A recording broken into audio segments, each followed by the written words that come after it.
as we were listening throughout the entire project, every time we got to the point where by the end of the album, we were just like, you just said it. Number one, wasn't a very cohesive feel to it in terms of like the amount of sound. There was so many different genres. She went from, ordinary SZA R&B to she was straight rapping on this project to she had like a punk rock song on this project. She had a couple of like acoustic guitar songs where she was just like singing ballads. She kind of branched out a bit, which I love. Like one of the songs, I don't remember what the song was called, but it sounded kind of like a Miley Cyrus kind of song, like a Willow. You know what I'm talking? Like it was a genre switch. The one it's like it's F2F. I think is the title is the track F2F. It's the one all the women gonna be singing that one in the club on the tour, bro. That's the one they hollering that one. I fuck him cause I miss you. I was off key. Oh yeah, I mean that's I fuck him cause I miss you. That's like her little Steve Lacy Bad Habit song. That song gonna tear it up. That's probably gonna be the one that goes that charts highest. What do you think? Yeah, it definitely is. It definitely is. It's just like it's real poppy. And everybody like that's the thing. So like let's get back to it, right? Like in terms of like what we thought about the lack of cohesiveness. That those different genres to me, and I love evolution. We both do of the artist, but with an R&B album, like this album is under R&B. So with an R&B album, like where does that fit? Like those sounds do not fit. I mean, you can't really call it an R&B album. I mean, I would call it. It is though. I mean, I guess it is R&B. It leans R&B. It is an R&B album. Yeah. I don't know. She just kind of put some songs on it that didn't really fit the genre. I'm not very well versed in SZA, but it kind of feels like the music now is just kind of talking about the same shit. That's her thing. She's in entanglements with a whole bunch of different dudes. I'm gonna get him back by fucking this guy and blah blah blah. It's just kind of like that's her thing, though. I mean, if we're gonna do that, can we get a concept going? Like, can an album be a breakup album and tell a story? I don't know. Right. That's just me. Mm-hmm. I'm a sucker for that kind of stuff. Well, that's what a lot of the best artists. When you think of the top artists and the top albums from those top artists, they have thematic albums. It's a Boo Boo by that's one of our favorite albums. It's a Boo Boo by Tori Moore. That was on my head. That's a deep cut album. He's not like a super popular artist, but if you go and you listen to that album, you know exactly what we're talking about. One in the same vein is like a Tame Impala Currents from 2016, I think. Exactly. Like a breakup album. Like the sound cohesive. Everything like the instrumentation is all the same. The production is all the same. Thriller, the best album of all time, objectively, just through sales. That is a cohesive. I think there's like 9 tracks on that, and I think that's where. When you break down this SZA album all the way, that's where she got stuck, is the fact that there's 23 tracks, which, by the way, there's going to be more because she said that she's releasing a deluxe. So it could be up to like 30 tracks, really. But if you have that many tracks, she's dumping her catalog. That's what it feels like. At that point, when you have that many tracks. Didn't do a deluxe to get even more. Yeah, just to get the streams up. And all power to her. You know, because the thing about it, like, I don't fuck with the music industry. Like, the music industry tries to slave these artists and milk these artists and leverage their talents so that they can get all the profit, right? So I don't see any problem with an artist doing the exact same thing and saying, like, Chris Brown does this all the time. Like, he's been pretty consistent doing that. Like, even Gucci Mane released, I think he had an 80-track album. It's a compilation album. It's not just him. Yeah, dude. Like, who's listening to that shit for 4 hours? Well, it's not even about that, right? It's like, sure, they love the fans, even though SZA has been on the record by saying like she doesn't really make music. She doesn't release music for the fans. She releases music more as a therapeutic thing. But you know, she knows that she has fans that want to hear her, so she's gonna release for the fans, of course. But I'm saying like a lot of these artists, when they're releasing this type of project that's that hefty. That's that many tracks. That is purely for the sales. I mean, let's be honest, and let's not take anything away from. Let's not take anything away from those types of artists. Like to get to that level, do you know how fucking difficult it is to be at the top of your field?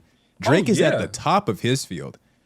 SZA is at the top of her field. SZA is the best R&B, not just female R&B or woman R&B artist. No, she is the top R&B artist, period.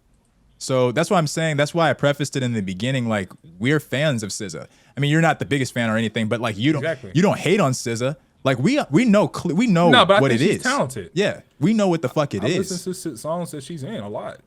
It's just with this specific album, it just felt like a disappointment because coming off of Control, the more concise you make it, that to me feels like you were narrowed in and focused on a vision for the album. Like, this is artistry, right? And it becomes oversaturated. With an album, if you have 20 plus tracks, at a certain point, your mind is just going to become like mush. How do you even sit down and like, I thought the point of at least this is how I like to consume my albums. And, you know, obviously this whole thing is just opinion, right? There's nobody that's correct or incorrect about their opinion on this. But I like to consume albums where I can sit down and spend 40 minutes up to an hour just listening to the entire album, just full through. There may be a couple skips here and there, but I can listen to an album and I can feel a mood. I can feel a vibe, right? That's how I like to consume my music. What about you? Yeah, I like to just sit and enjoy it. I mean, I have a record player, and sometimes it's nice to not like. Sometimes I feel like streaming apps have made us kind of crackheadish. Like, it's like, oh, you have it all at your fingertips, so you don't ever want to just sit. Oh, I can skip this song. Oh, I don't really like this one. I'll just play it. I'll skip it. And I guess you can do it on record players, but it's more of a like labor of love. Like, I own this physical piece of art. I have to like an artist enough, and you put it down on the record player and you just let it play. Right. And the only time you get up is when you have to flip it. Right. I respect SZA's body of work way too much for me to just like completely shit on the album, because that's not at all what I intend to do. That's not what neither of us intend to do.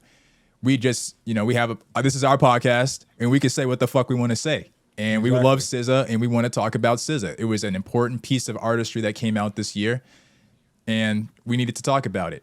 The one thing that I think that people are going to be a little hurt by in the coming weeks, months, or let's say after her tour for this SOS album, is the fact that SZA has been pretty vocal over the last maybe like 4 years since her rise from Control, after that Control album, with the fact that like the pressure of the music industry, the pressure of the fans, the pressure of just like skyrocketing to the top of her class has been a lot for her.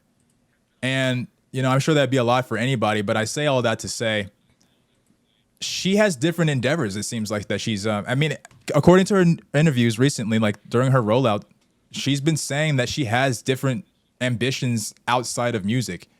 You see an album like that comes out with 23 tracks, all types of different sounds. And I have two different theories, right? I think we could think of this two different ways.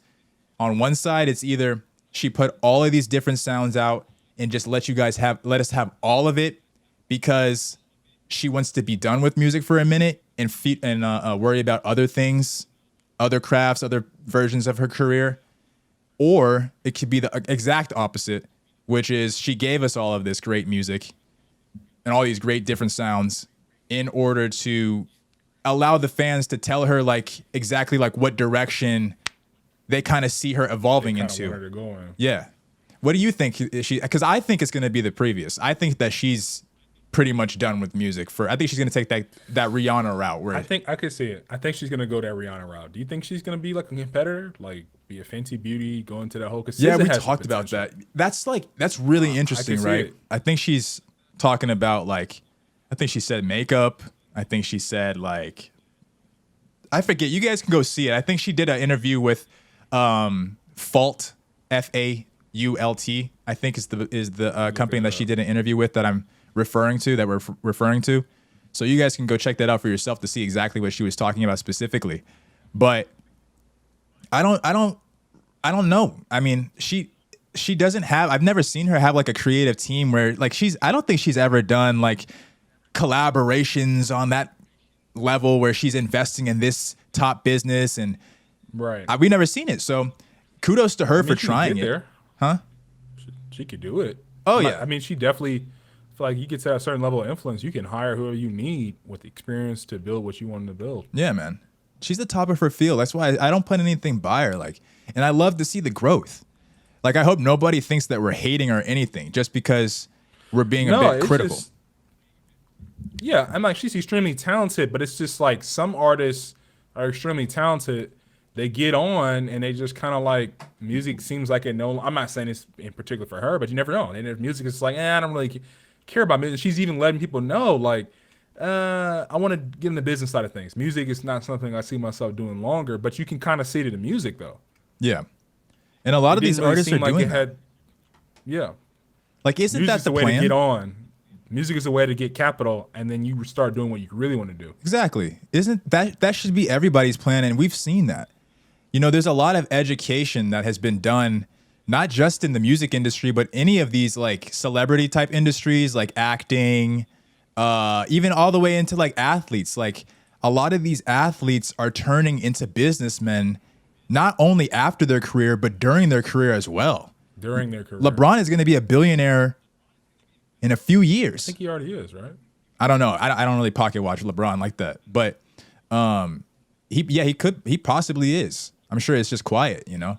He's just quiet about it. But like, even somebody like Kevin Durant or Steph Curry, like, these guys are worth hundreds of millions of dollars. These guys are like trying to start their own hedge fund companies and shit, like their own angel investing wings and stuff like that. Celebrities on the music side, and we see it with rappers too, like, they're doing the same exact shit. Everybody wants to be like a Diddy, like a Dr. Dre, where you can start this IP, or you can be the head of your own media company, your own, or start your own record label if you really love music that much. Yeah. That's what it should be. Everybody, our generation is about ownership. Is SZA our generation? She's 33. Nah, she's a millennial. Okay. But she's like a tail end millennial? No.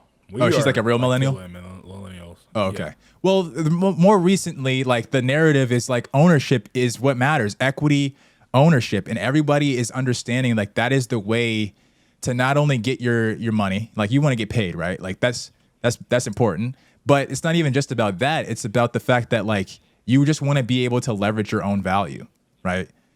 We can easily transition leveraging your own value into Deion Sanders, which is a huge topic.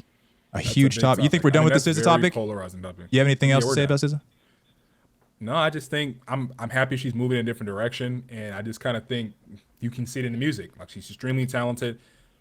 There's some tracks on there that I really enjoy, but it kind of felt like it was all over the place. It was just kind of like, I got to do an album. I got to do what I got to do. And I mean, just throw it out. It didn't really seem like Control. Like, and I've only listened to parts of Control, so you would know more than me. But from what I've heard, it's a legendary album.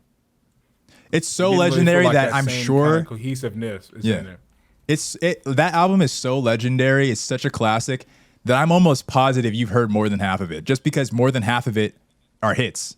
I'm more than positive. Yeah. Like, we could run down and you'd be like, yeah, I heard that.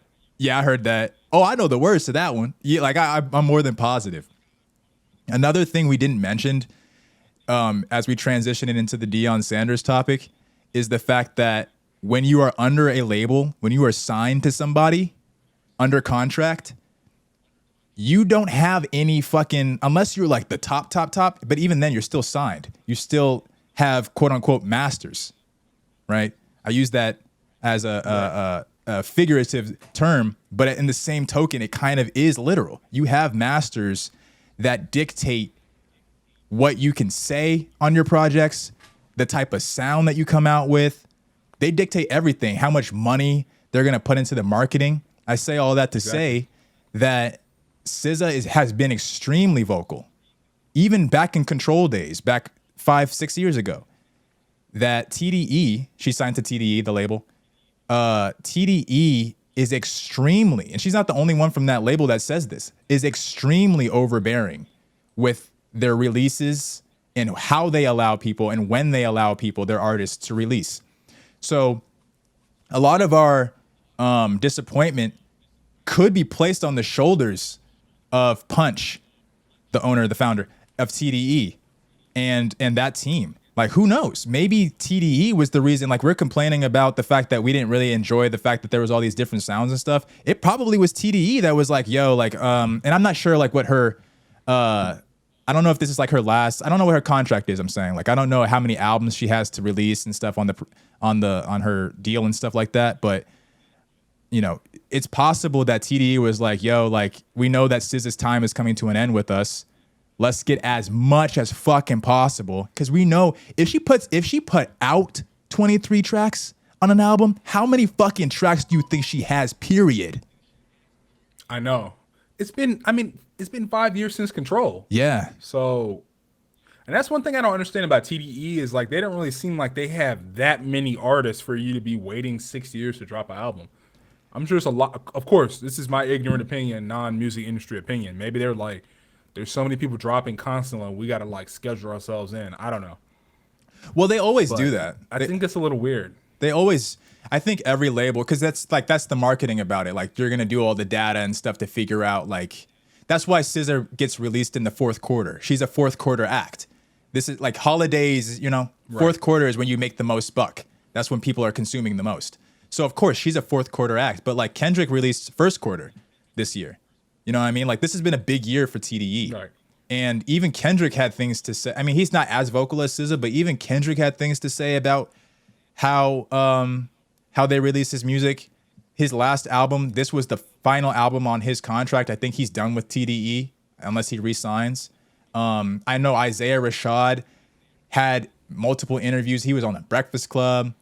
He went on Joe Budden. I think he talked to Joe Budden about the same exact thing that SZA was regarding. Like, TDE is super like, and they're not the only ones that do it. Like, I don't want to make it seem like we're just shitting on TDE.